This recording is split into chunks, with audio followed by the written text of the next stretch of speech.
Welcome to Portugal's 4-mile Cape Roca footpath, considered the most westerly trail in continental Europe. This video's coastal route is an adaptation of the country's official PR7 footpath. The trail begins at historical Cabo da Roca Lighthouse, and it winds its way along the sometimes easy, sometimes very challenging cliffs of the trail. Then it completes at the world-famous Praia Grande. There are multiple unique and wonderful places to stay close to the shore and hiking trails. For transport, you can use the public bus system or the Uber app. We rented a car from the airport, which gave us a great deal of flexibility. However, keep in mind that many streets are narrow, so if you go that route, we recommend getting a small car as well as getting the supplemental insurance. If you drive, you can find parking areas for the trail at Praia Grande in the north, Praia da Adraga midway, and Cabo da Roca in the south. We also saw off-road parking areas that looked more difficult to find, but did give more direct access to some of the more secluded beaches. But we're guessing many of the cars we saw parked in these locations were probably locals that know the area. Our beginning point of Cabo da Roca Lighthouse is located about 500 feet above the Atlantic Ocean on a granite cliff and is considered the most westerly point of continental Europe. The actual lighthouse is still functioning, so it is not open for tours, but the areas around the lighthouse are free and open to the public. There are fun street vendors to grab a special treat and a visitor center with bathrooms. But because the lighthouse is part of many tour group stops, it can be busy, especially during the peak tourist season of July and August. The trail section beginning from the lighthouse was closed when we were there, so we made our way a little bit up the road to one of the pull-off parking areas and began our hike.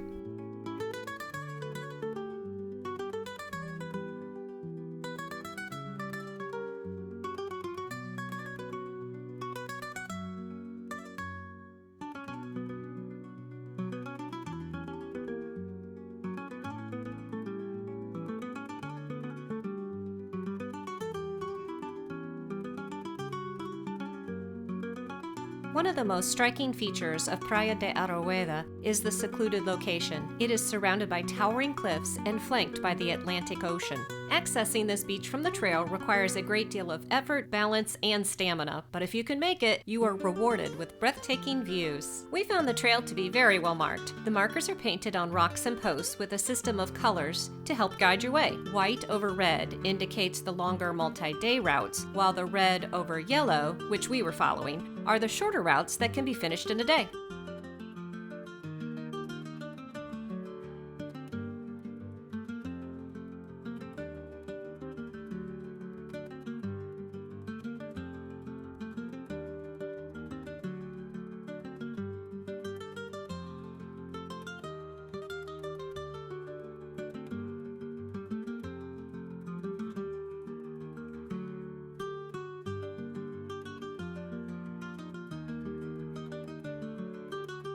Continuing north, we arrived at Praia de Ursa, or Bear Beach. This is another wild and unspoiled beach that takes stamina and care to reach. The rocks and cliffs are unsteady and can be dangerous to get down and back up to the trail. The beach got its name from two colossal sea stacks that, from legend, are supposed to resemble a mama bear with its cubs. The currents are strong here, and with no lifeguards, sunbathing, clothing optional, and soaking in the quiet are the typical activities if you can make it down. I found the trail to be quite challenging. Our daughter did just fine with sneakers, and we even saw one person in flip-flops hiking. But I needed hiking boots and walking sticks for the extra boost in balancing in the many precarious areas.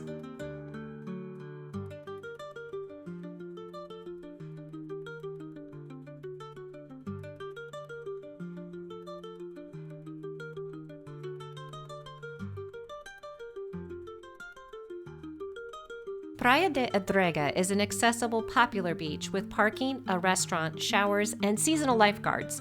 It is a protected cove surrounded by jagged rocks and golden, soft sand.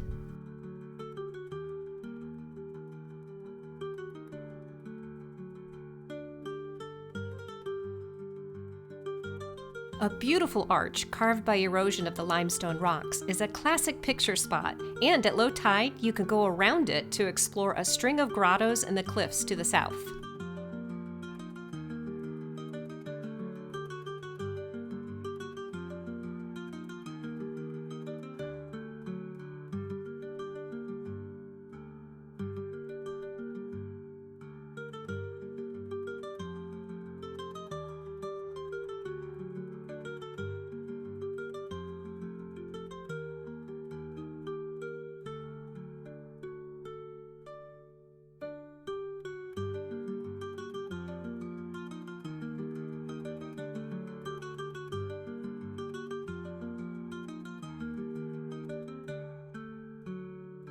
The amazing Street of the Dinosaur Footprints is the northern terminus for the trail. There are 370 steps down with a viewing platform located in the middle. There are signs at both the top and the bottom of the staircase indicating that these are highly unstable and unsafe cliffs, and the staircase should only be accessed at your own risk. As a retired educator, I found this area unique and very exciting. There are fossilized footprints made by dinosaurs millions of years ago walking on flat, muddy ground.